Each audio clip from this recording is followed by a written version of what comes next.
Guys, welcome back to my channel. Today, ang i-review natin itong Jayco J5. This is quite interesting kasi ang selling price niya is only 999,000 pesos. Ito yung comfort variant. Yung isang variant naman is yung luxury variant na ang selling price is 1,109,000.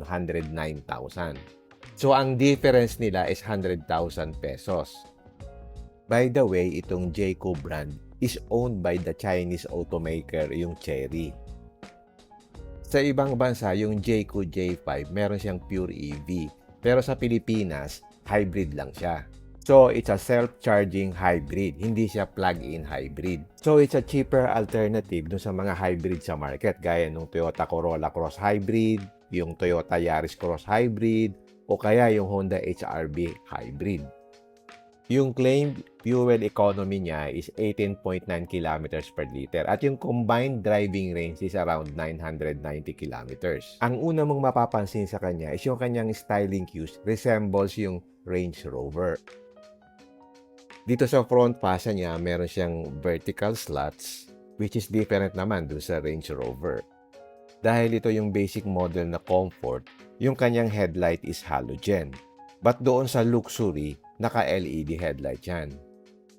Meron siyang horizontal DRL doon sa itaas ng kanyang headlight. But doon sa luxury variant, yung DRL meron sa taas ng headlight, meron din sa baba. So, dalawa yung DRL niya. And then, wala siyang fog lamps. But automatic naman yung headlights niya. At meron din siyang headlight off delay. Very clean and simple lang yung styling niya. Meron siyang horizontal line on the side, starting from the front fender hanggang dun sa likod. So if you look at the sides, similar talaga yung queue sa Range Rover. It's clean line lang. Medyo boxy upright proportions siya that gives it a premium SUV stance. Mataas din yung belt line niya at saka meron siyang parang floating roof effect. You can see na very clean yung body size niya with minimal character lines. Napansin ko maraming mga Chinese car manufacturers, ina-adapt nila yung mga design proportions that evoke yung established luxury SUVs. Kasi yung proportion na yon, yung tall stance, clean surfaces, and short overhangs, highly associated siya with premium vehicles. And by the way, front-wheel drive nga pala siya. Naka-disc brakes na rin sa harap at saka likod. At yung rear suspension niya is multi-link for better ride comfort. Kasi karamihan sa ganitong crossover, di ba, naka-torsion beam sa likod. Ito multi-link, kaya mas maganda siya. Ang wheel size niya nga pala is 18-inch alloy wheels, tapos yung tire size is 235/55 R18. Now, let's take a look at the styling at the back. Sa tingin ko, yung back niya yung strongest design feature niya. Instead of looking busy with lots of creases and fake bends, meron siyang clean, premium, and modern aesthetic. Yung tailgate and taillights stretch visually across the vehicle. Mumukha siyang malapad at mas mababa than the actual na itsura. Yan yung common design technique used by premium SUVs to create a planted look. Yung taillights niya is manipis at angular, wrapping around the rear corners. Meron siyang sharp, contemporary appearance that emphasize the SUV's width. Meron din siyang clean bumper design. It's simple lang at hindi uncluttered. Wala siyang oversized fake bends o kaya yung chrome trim, tsaka hindi kita yung exhaust tip niya, giving it a clear, more refined appearance. In short, yung overall design ng likod niya is elegant, minimalist, premium, European-inspired, and sophisticated rather than aggressive. Ay imagine ko, ang ganda nito sa white na color. Okay, that's the exterior. Tingnan naman natin yung interior. For a vehicle priced at around 1 million, yung upscale na yung design ng kanyang door panel. Meron siyang horizontal layered design, nag-e-emphasize ng lapad, and gives the cabin an airy, premium feel. Yung armrest niya is malapad, comfortable, at saka padded. Then, this portion is plastic area. Meron din siyang malaking storage pocket at bottle holder, tapos nandito yung speaker. Yung power window switches naman are satin finish. Okay, upo tayo at tingnan natin yung interior. Yung kanyang steering wheel is electric power assisted steering na. Yung adjustment ng seat niya dito sa driver side is manual. Doon sa luxury variant, power adjustable siya. Ito is headlight. Headlight. Yes. Headlight. Ito pa yung ilaw, ano? Okay. Leather wrap. Meron siyang J-Cool. Tapos, may cruise control ba to? Meron. Ito. Ano, set mo dito. Dito. Ito. Yes, voice control. May voice control din, no? Kasi ito siya pag-control dito sa flat siya. Flat siya. Tapos, ano ba siya? Na-adjust? Okay. Tilt and telescopic na din, no? Kasi ito yung sa wiper. At nandito na yung yung sa cambio, yung reverse, neutral dito, no? Tapos pag park siguro, pipindutin ito. Yes, sir. Ito, which is Sa park, sir, automatic yan na po. normal na ginagawa yan, no? Okay. Stick din. So, plain lang siya. Plain lang siya. Tapos, ito yung kanyang no? Digital na din yung kanyang instrument cluster. Diyan mo makikita kung anong drive modes mo at saka yung battery health mo. Yung infotainment screen niya is mas maliit kasi doon sa luxury version, malaki yan, 13.2 inches yan. Straightforward lang siya. Makikita mo yung TPMS, yung Bluetooth, yung radio channels, etc. Ang gusto ko dito, meron siyang external button sa pag-control ng aircon. Yung iba kasi nakandun sa screen, di ba? So, dito you can control yung fan speed, yung direction ng hangin. At nandito rin yung kanyang defogger switch. Dito naman sa lower portion, mayroong Type A port. Saka nandito sa kanan yung sa Type C. Tapos nandito yung hazard button, saka yung drive mode switch. Wala siyang wireless charging port dito, so parang patungan siya. Doon sa luxury version, meron siyang wireless charging dyan. Tapos dito may dalawang bottle holder. Tapos dito sa ilalim ng center armrest, meron diyang parang compartment. Tama lang naman yung size niya. Meron ditong aircon vent, tapos dito sa bandang baba, yung glove box compartment. Nandito naman sa taas yung switch ng kanyang interior cabin lights na LED na din. Yun namang sunshade dito sa driver side, meron siyang vanity mirror pero wala siyang ilaw.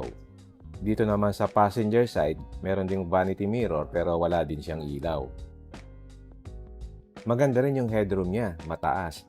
At yung interior feel niya, simple lang pero elegante. Para bang less is more.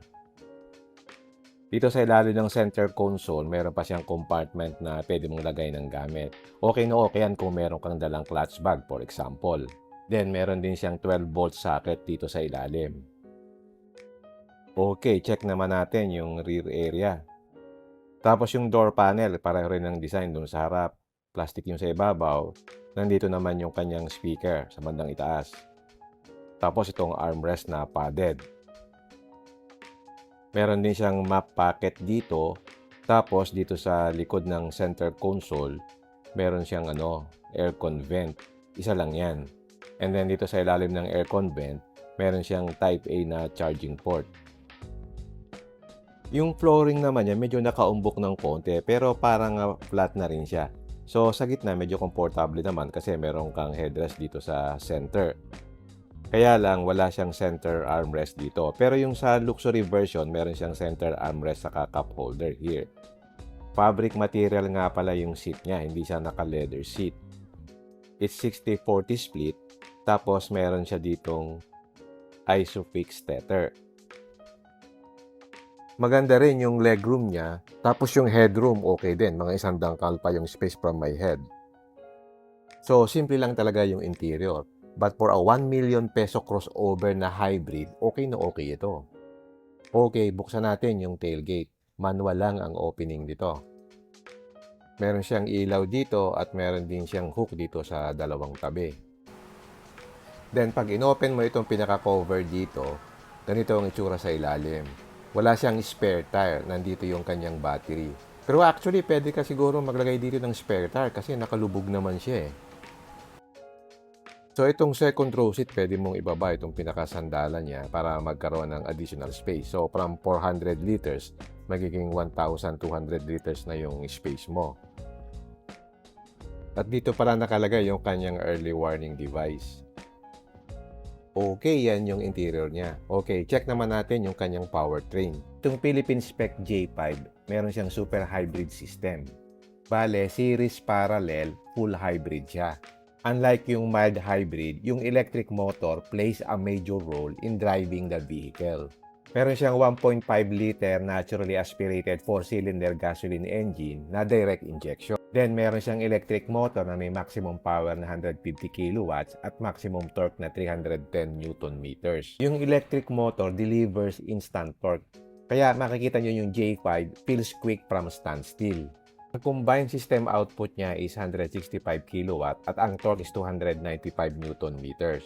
So yung hybrid control system continuously blends power from the gasoline engine and electric motor for efficiency and performance. Although ang capacity ng kanyang hybrid battery maliit lang, 1.83 kWh na lithium iron phosphate. Battery na charge siya through regenerative braking saka yung charging by the gasoline engine.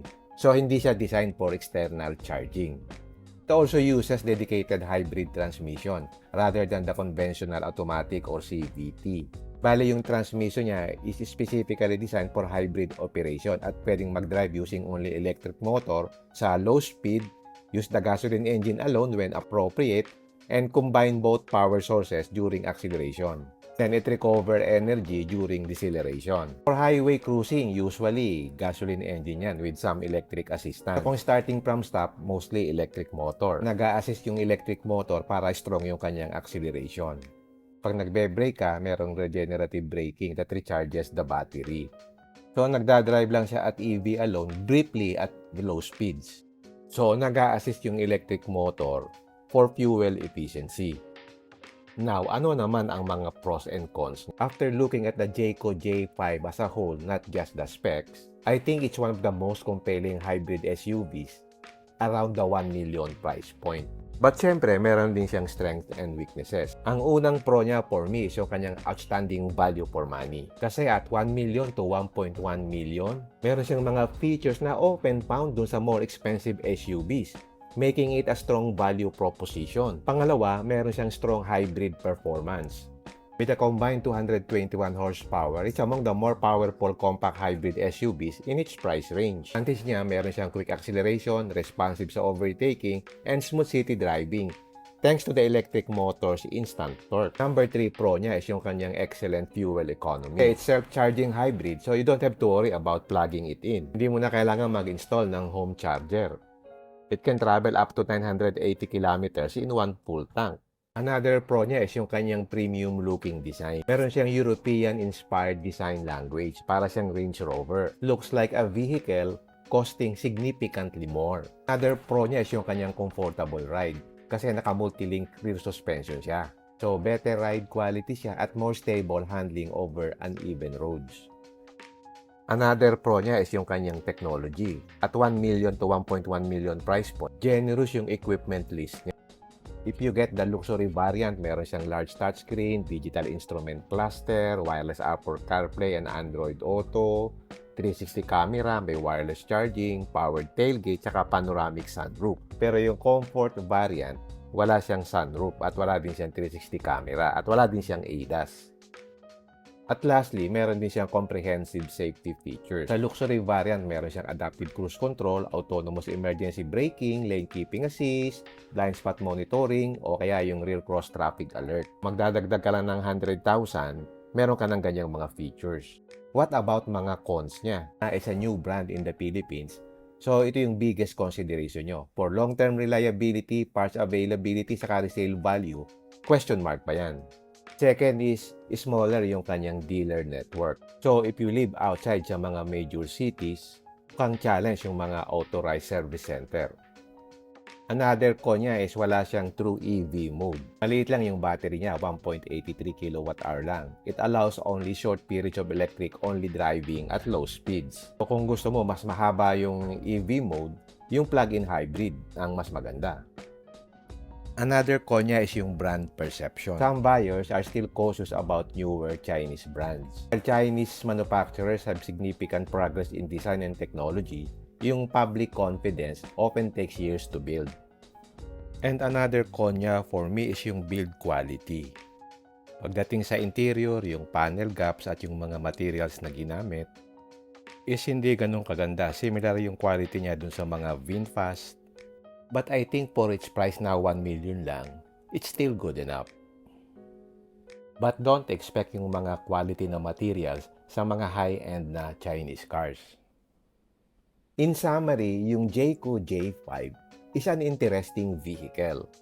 Bakit? At a price level of 1 to 1.1 million, meron siyang premium styling, powerful hybrid system, and a long list of features at a price that's hard to ignore. It's very impressive today.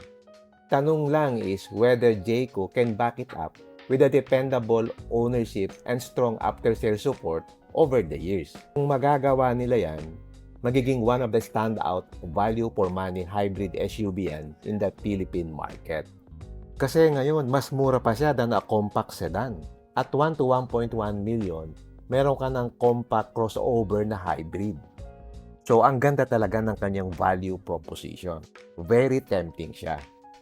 Okay, hanggang dito na lang. If you like this video, don't forget to like, share, and subscribe. Until next time, see you again in my next vlog. Bye!